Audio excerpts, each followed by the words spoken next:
Muy buenos días a todos y, como bien ha dicho Rafa, entramos ahora en el carácter internacional de CEMIT, que es principalmente aprender de las buenas prácticas y de las experiencias que han tenido otras regiones y otros países, en este caso, como es Eslovenia, en torno a la digitalización y a la innovación.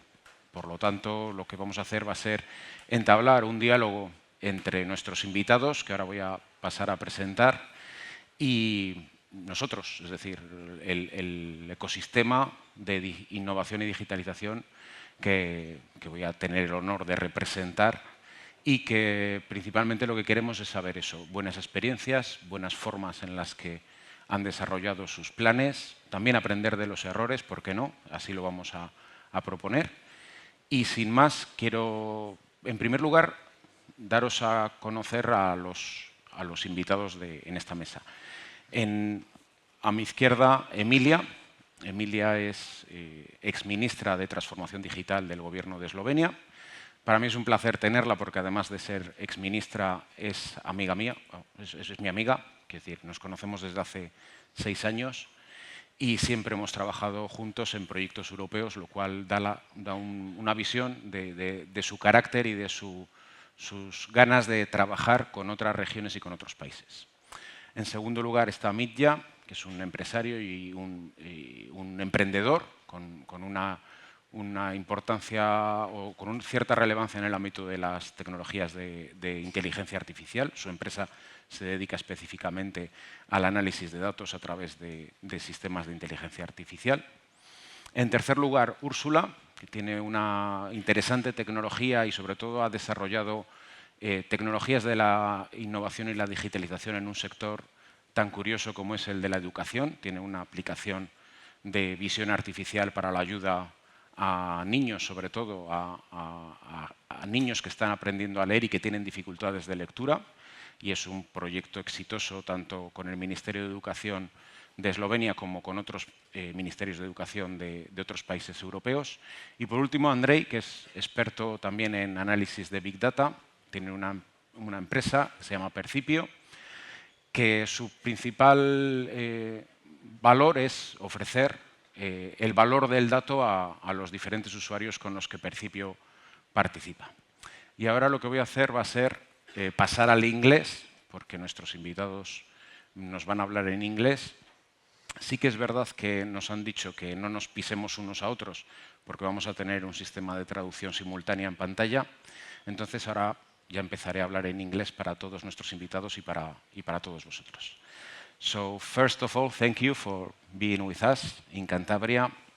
It's a pleasure to have you to exchange all the experience that you have in different fields of innovation and digitalization. Each of you have different experiences and different concepts about what digitalization is, what is innovation. Some of you have, like in the case of Emilia, you are former ministers, so you have had strong and heavy duties and responsibilities in different areas. You have been launching different plans at national level. Mitja, Andrej, and Ursula, you are running businesses around innovation and digitalization. So the first thing that I have to say is that thank you very much for accepting our invitation. For all CEMITers, for all the people that is here, it's a pleasure to know your different points of view and your experiences. And focusing on the different ways that we are going to speak and the actions that we are going to try to explain, we have divided the roundtable in 6 basic pillars. And we are going to start with the pillar of education and training. We are always speaking about education and training as a pillar in the innovation and digitalization world. And I wanted to know what we can learn from Slovenian cases, from your experience, Emilia, in relation with education and training and how to try to implement education and training IT skills as soon as possible and in different ways of training skills for different fields and for different enterprises. Emilia.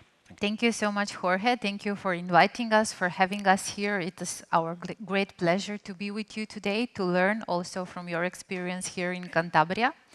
Jorge mentioned my previous job, but I'm currently an associate professor at the Faculty of Electrical Engineering at the University of Ljubljana. This is also how we met, working on European projects together.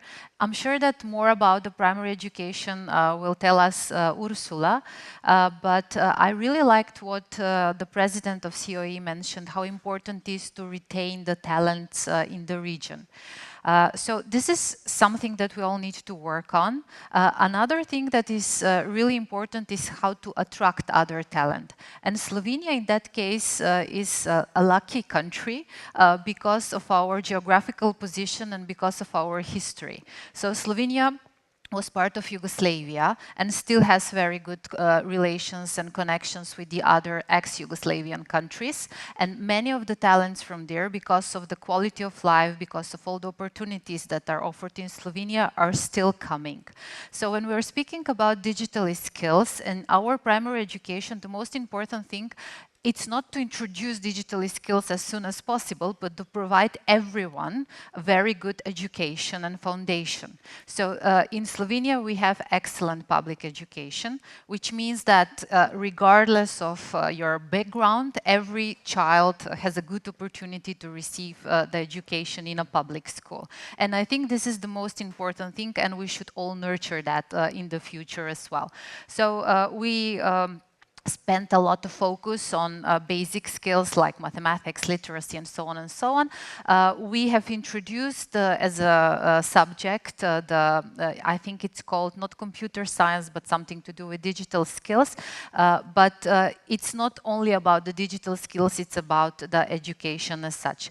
What we are doing at the university, one thing for sure is, of course, at our Faculty of Electrical Engineering, we are providing expert knowledge and skills, not only for our students, but we are offering courses, multidisciplinary courses for other students as well. So we are introducing interdisciplinary studies as well.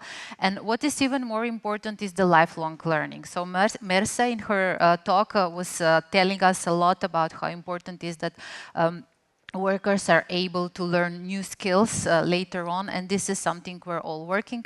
And of course, the government is doing their best, trying to invest as much as possible in different training and programs.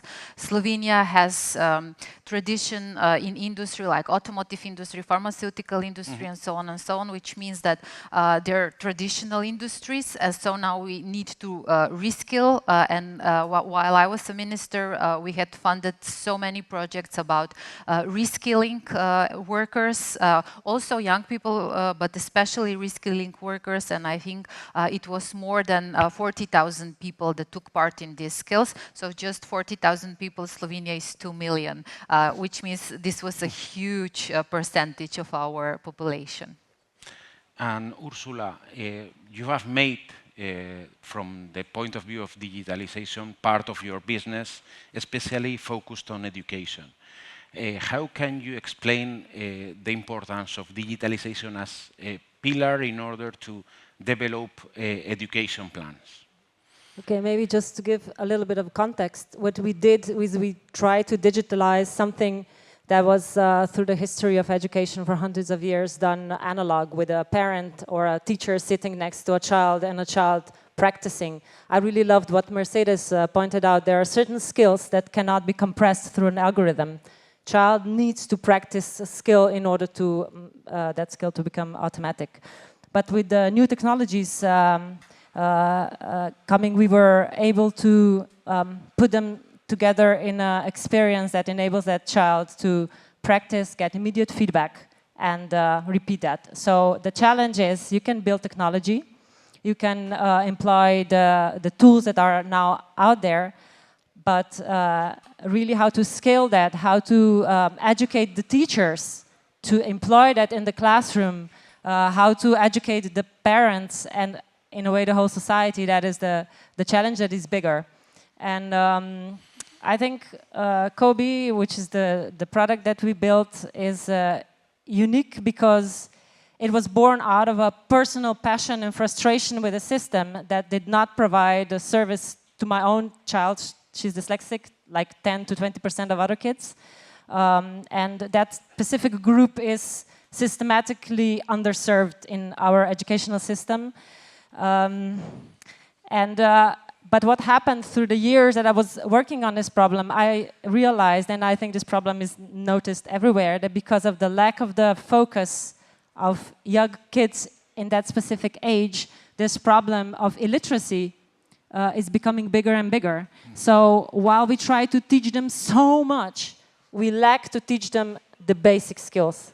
And this combination of all the things, where to even find the funding to fund that type of a project, who's going to support it, is, yeah, I think it's, I think there's a good lecture there. And I think from the point of view of Cantabria is when you have a small, passionate team that wants to change things, and you know that you will have to go global immediately if you want to survive.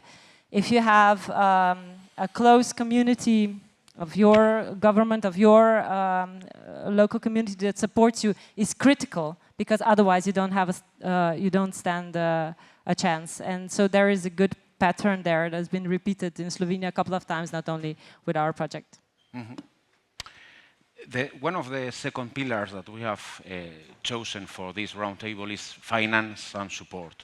The relationship between private and public funding, the relationship between both worlds, between the public world and the private world. In this area, what do you think, Emilia, that you can give us a little bit of policy overview of Slovenia as a country, how this relationship between public and private matters, and how they are trying to develop, or how you are trying to develop these things, because with your experience as ministry and with your experience right now in the university, you have seen both worlds. You have seen, and you have contact with different companies. So what's your opinion, your policy overview of Slovenia? How can we see where is Slovenia in this relationship?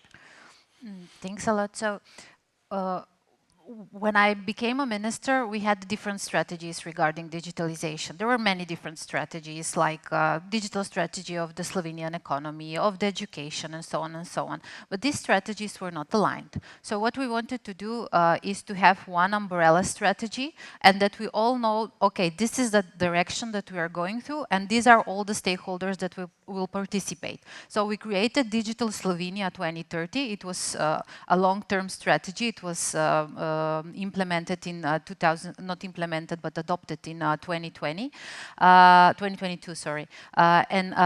Another important thing is what we did is we provided an action plan. So not only a strategy, but a very concrete action plan with concrete measures, with concrete KPIs, and we wanted to monitor what we achieved, how much funding we need, who needs that funding, and so on and so on.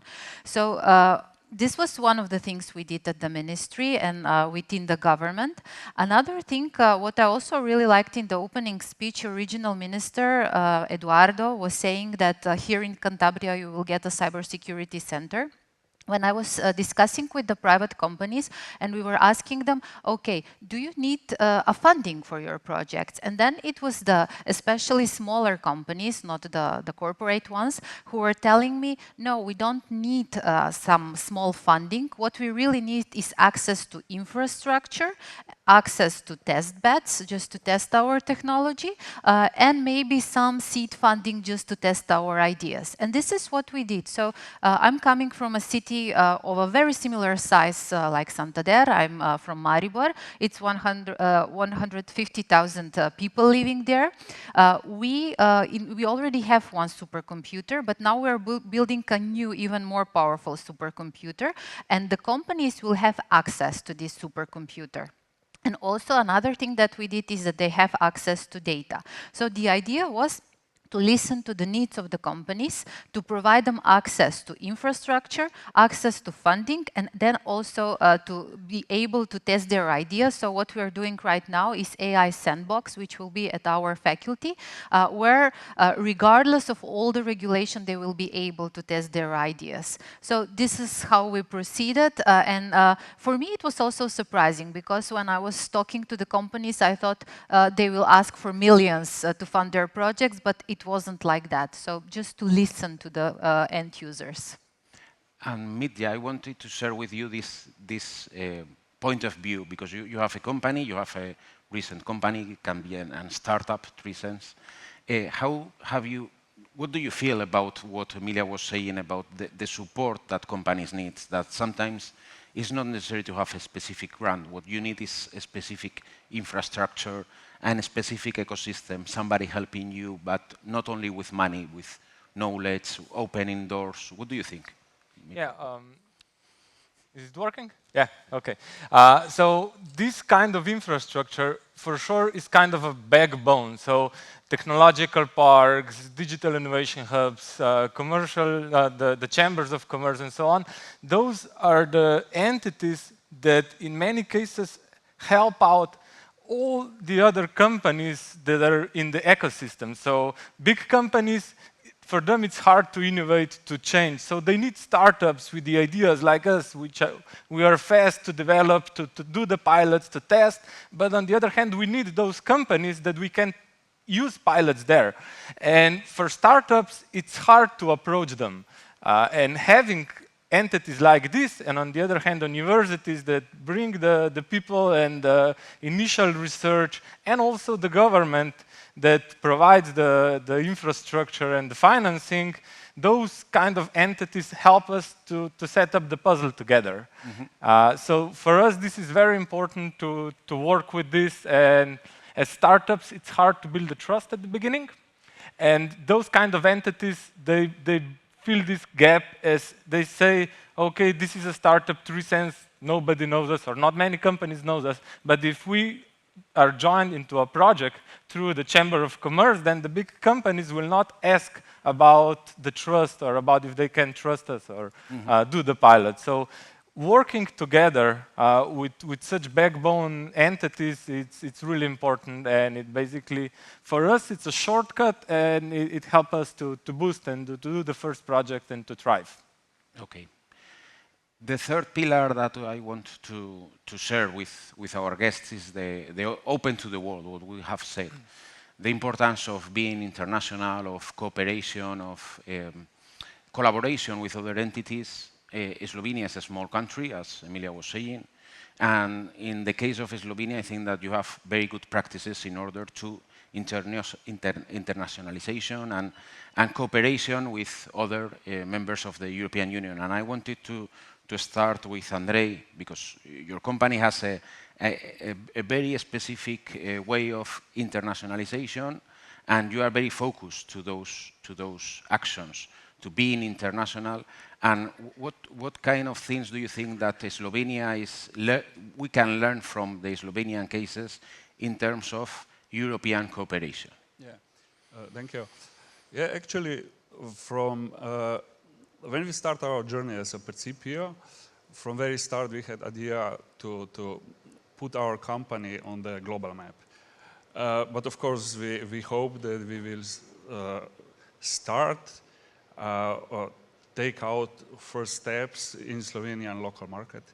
But we found out that Slovenian market is not ready, that we are moving too fast. But we didn't stop there. So we tried to find other contacts, and actually our neighbor country, Austria, was very helpful, very open to our ideas, and through Austrian Chamber of Commerce, we started very good collaboration with them, and this was very good foundation for the contacts with their local companies, their German companies, and so on. So yeah, don't stop in your country, even if there is no acceptance for ideas. Try to find other markets. But of course, if your local market accepts you, is always the best sandbox to test your ideas. And Emilija, you are working right now in an Interreg project called Embrace Me that has specific actions about artificial intelligence and international cooperation. Can you explain us a little bit more about what is this project and what it means to be in an Interreg project, in an international project for entities like you, like your university and of course your country?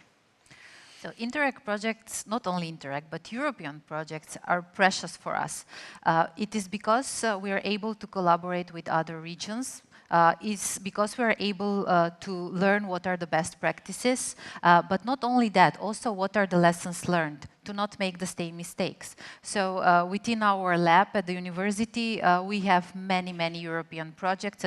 Currently, at the moment, we have 9. Embrace Me is just one of them. Embrace Me, it's about connecting regions that are working with artificial intelligence and where we want to build good policies for the companies working with AI. That's why I'm also so proud and happy that we have at least 3 of the companies from Slovenia, and we have a huge catalog available online as well. But just Jorge, as you were mentioning, we met within an Interreg project.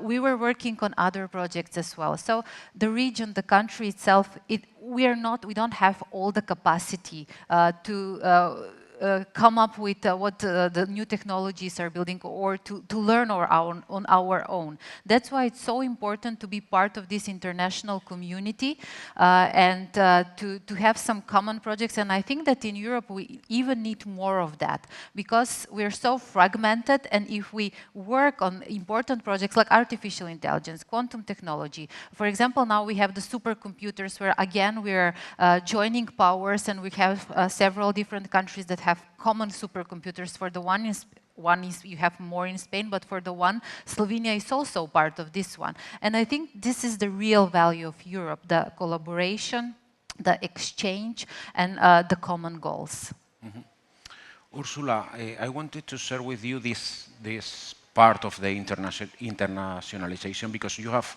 a product that can be launched globally. What do you think that when you are from Slovenia and you want to share to different areas and different European countries your product, and especially a digitalized product that is different from other products, what do you think that is the best option in order to be international, be part of a European project, go globally, and sell internationally? What are your opinion about this international point of view?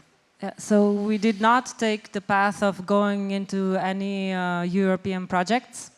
So I don't know whether that was a good or a bad decision, but the main challenge of ours was to create the essential value of the product, and the challenge was really big, to be able to teach a child to read on his own in any Western language. So just to create that pedagogic model that works is a challenge on its own. And we've succeeded now. We were spending a lot of time networking and learning from US, so because they are really advanced in this sector. And when we are now talking about entering the markets, there is always some sort of a risk, a gamble. You can choose one strategy and then push for it. And I think right now, because we have localized in 10 different languages, and our ambition is by the end of the year have all the European languages covered, is that the European Union as a community can help us grow further. But as I said, the need is global, and yeah, we follow where we see that there is traction, and then we pivot when we see that there is opportunity. Mm-hmm.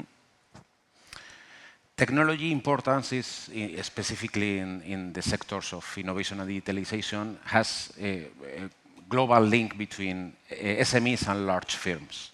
That is something that in this world is very important.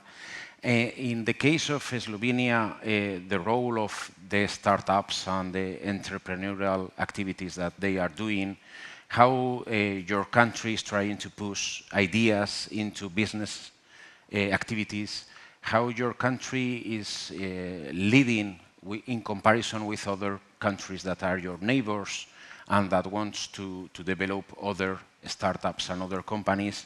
Do you think that innovation hubs, accelerators, all those ecosystems can have some impact, and how have you been this impact in your country? I will start with you, Emilia. What do you think? So I think that Slovenia has a very good support system, and the colleagues here, they've been part of different using different support mechanisms. I'm sure they will say more about it. What I can say is about the digital innovation hubs, because we have a digital innovation hub now, which is a European digital innovation hub where we are connected also with other digital innovation hubs around Europe. So just as Mitja was mentioning, as a small company, you need the support, not only the support when it comes to funding, but also the support when it comes even to connections, even, for example, to be able to come here today, to present your ideas to a new market. So I'm sure that they will have some advantages because of this event. If not other things, they will meet you, talk to you. So many people will be able to listen to what they're doing. So another thing, for example, besides the digital innovation hubs, we have a very good startup ecosystem. Our biggest problems is with the scale up, but again, we're fully aware of that. And we're trying, even with the digital innovation hubs, to find other support mechanisms to help these companies. So definitely the country is doing some of the things are done by the European Union. We can do more, but at least if we are aware of where are the gaps, I think this is at least a good start. Mm-hmm. In the case of Mitja, I wanted to share with you some ideas about ICT clusters, about associations, because we have Cantabria can be a good example about clustering, and specifically we have one cluster, one ICT cluster and one association, which are part of the success of this event of Summit. Do you think, Mitja, that ICT clusters are good examples of how startups support can be developed, and what do you think about the Slovenian cases and your experiences with associations, with clustering in this area? Yeah, I think those clusters and entities, they didn't appear just by accident. You know? They came up because they were needed.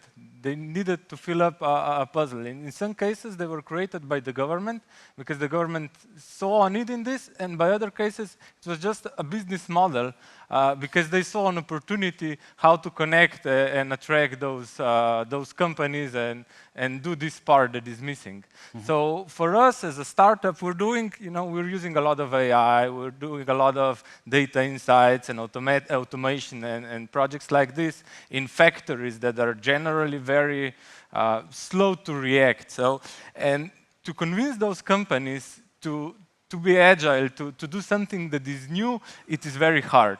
So those kind of approaches and use the help of those entities, it's a big plus, and in many cases it's a must, and it's a shortcut. So, for example, using those sandboxes are a way to prove that some new technologies or some new ideas, they work. Mm-hmm. And as a startup, we're agile. We test it, we see what works, what doesn't, we collect the feedback, and then we adjust and launch. And once we launch it, the changes are so inevitable and so fast that we need to start, basically innovate right after we launch. We need to already do the changes or do something different and so on.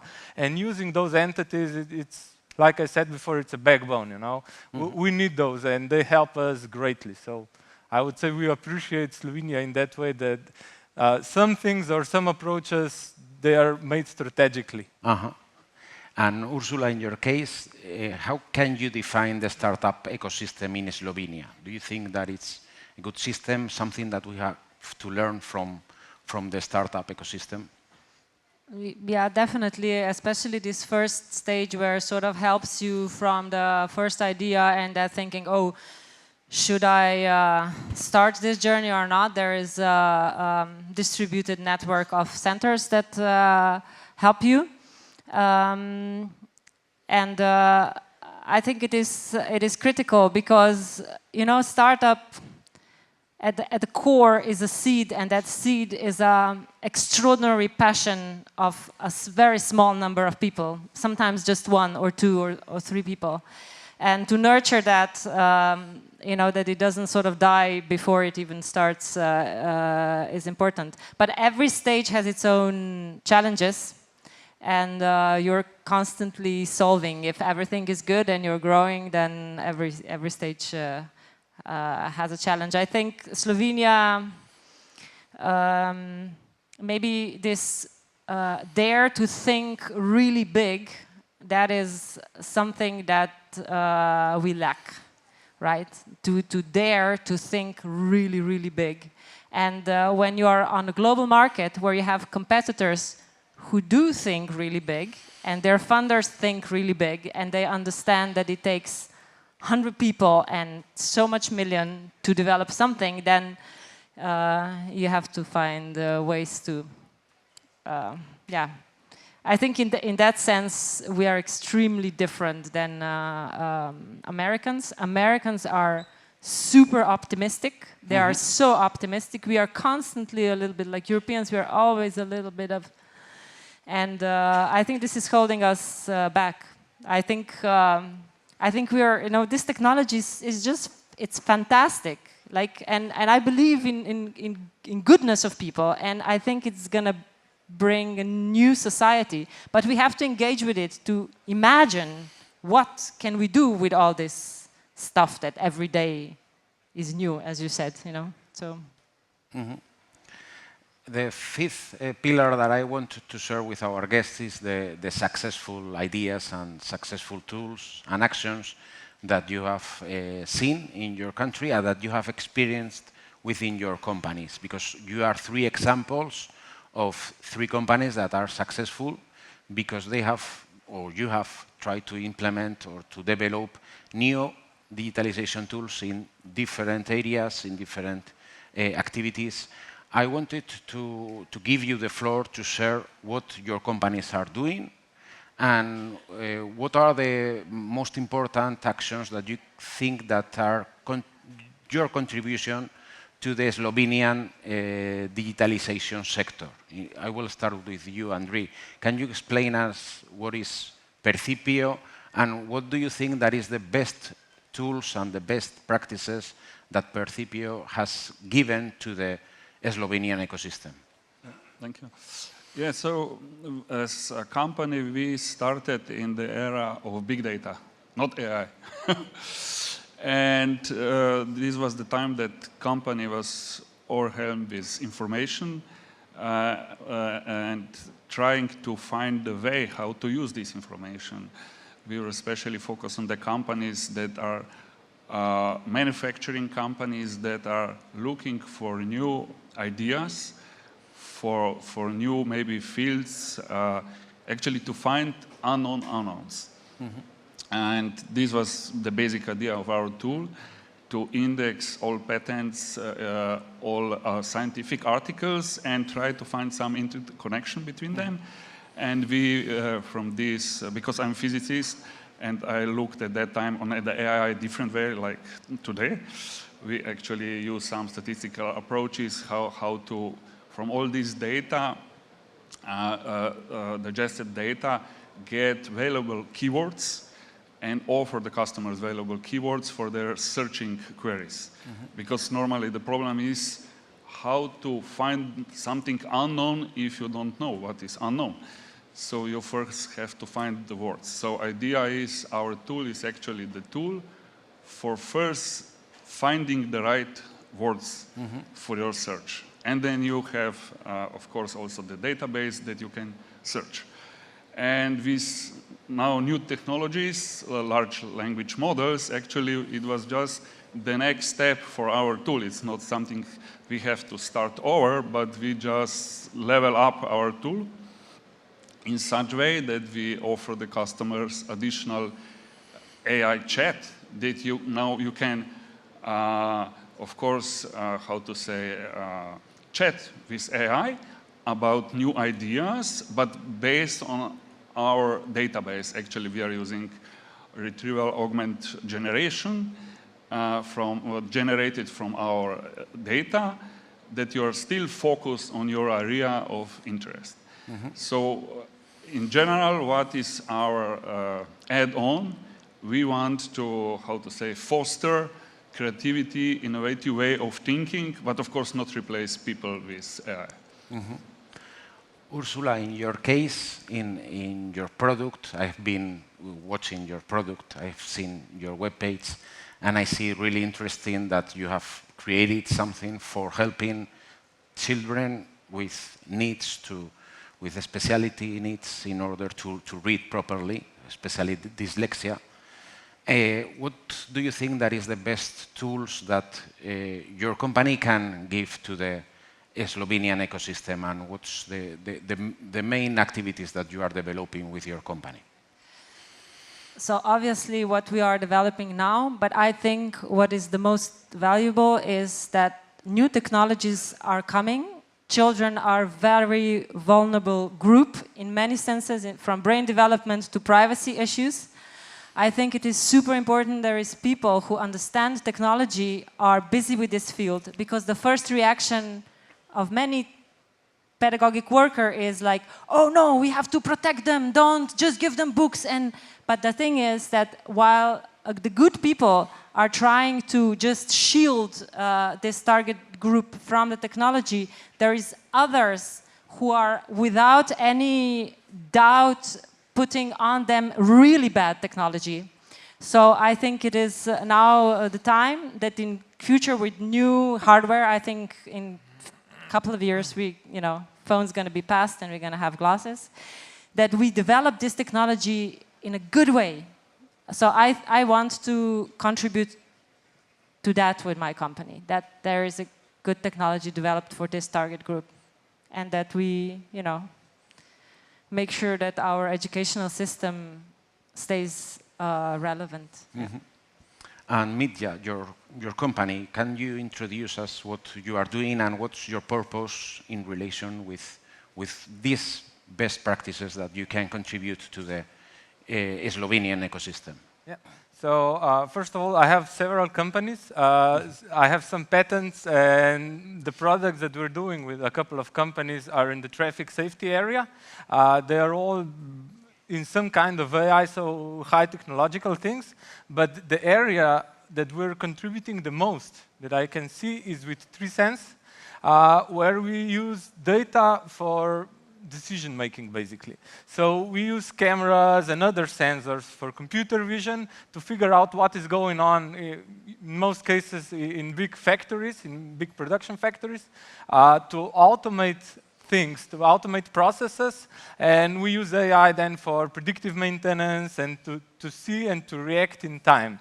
So in these cases, with such services and products that we're developing for them, in most cases bespoke, is helping them advance, helping them be more competitive, create new products, react faster to the market. And those are the services that those big companies need by small companies in order to react faster and basically to stay alive in the further years, because the ecosystem and the whole world is changing so fast that those big companies, those giants, cannot adapt that fast. So they need all these cutting-edge technologies and companies to help them adapt this. Mm-hmm. Very interesting. And right now, we have the final thoughts. Of course, apart from being grateful to our guests to be here, I know that Slovenia is a very competitive country. You have very strong sportsmen and women. I like basketball, so I am a fan of Nikola Doncic, and I like cycling too, so Tadej Pogačar is one of my references. But final thoughts. What do you think that Slovenia can give to Cantabria today, tomorrow, and for the future? Because you are going to spend with us this couple of days, but I hope that this will be the beginning of a new friendship for most of the people that is here. So, Emilia, what do you think? And I am going to share this question with all of you. So I would like to have all your contributions about what do you think that Slovenia can give us as advices, practices, final thoughts for Cantabria? It's a very difficult question, because I don't think that Slovenia can or should give, and the same goes to Cantabria, but I think that we should keep our collaboration further. We have an amazing collaboration. I also wanted to share, you have a perfect program where your young people can come for 6 months, and we had one of the students that joined our team for 6 months, and we exchanged a lot, we learned a lot from each other. So this is what we should keep building on, work on common projects. When you're thinking about a new policy, why do that on your own? Why not collaborate with another region to listen to the path, the learning curve that we had? We were speaking also with Ursula earlier. So many times we're afraid of making mistakes because we see this as failing. No, but let's see this as a learning curve, so we can do this together. Our markets are similar, even though we are in another part of Europe, but I think also the way we function, we are still Mediterranean, southern countries, so we have many, many things in common. So I wouldn't like to see that one country has or can give to someone else, but just to be able to go through path together, because this technology will change everything. Artificial intelligence, quantum technology, and we are not all aware of what will happen. So we should stick together. Another thing, what maybe for me personally, I'm an electrical engineer, so I'm a very technical person. I'm also a professor at the Faculty of Electrical Engineering. But what I always thought about digital transformation, it was that it's never about the technology, but this is a process, something that has to do with people. So this we all need to have in mind, and through collaboration we can be successful. Thank you. Mitja, what do you think that are the strong points from Slovenia that we can see? So I would for sure relate to what Emilija said. So collaboration is the key, and you need to figure out where are the missing parts of that puzzle to create a big picture. So first, national or you're regional in that way. So figure out what do you need in order to contact and to collect everything, and only together you can thrive and you can do big moves and big changes. Only one person is for sure not enough. And in these cases, as us all being in Europe, we should also collaborate more with other countries, because, for example, Slovenia, it's like 2 million people speaking that language. So if you're creating an app starting with Slovenian language, in most cases it doesn't really make sense. So for you, this is for sure advantage. But when you're thinking that way, you should start thinking international. For me as a Slovenian, I would say my initial market is Europe. It's not Slovenia. So think that way, connect, use European Union, use the grants, use the fundings, and use other resources like university, big companies, and rest to give you the missing parts in order to go big. Ursula, what do you think? Yeah, I really don't feel competent to give advices here. If I would be a Cantabrian company, I would say like, fantastic, because now there is a bigger entity, like the whole Spain, that I can scale first next to within the same language group. But I totally agree with you that we have to collaborate bigger on a European level. And I think the language barrier is becoming less and less relevant, so there is not really a reason why we shouldn't. And Andrej. Yeah, thank you. So yeah, I mean, Slovenia was naturally always more connected to ex-Yugoslavia market, Austrian and German markets. So such collaboration is for sure add-on, you know, because maybe we don't know you so well. And this is then a great opportunity to improve our products, to get some new ideas, and of course, new context. Mm-hmm. So I think that we have finished this roundtable. What I want again is to say thank you to our guests. You have the opportunity to speak with them today and tomorrow. I think that they are completely open to your suggestions, to your ideas, to your collaborations. We are going to be around here, and I think that it's an honor to have you here, to spend this time with CEMIT. I'm sure that we will give back the visit, so we will try to see you in Slovenia, and thank you very much. Muchas gracias por vuestra atención.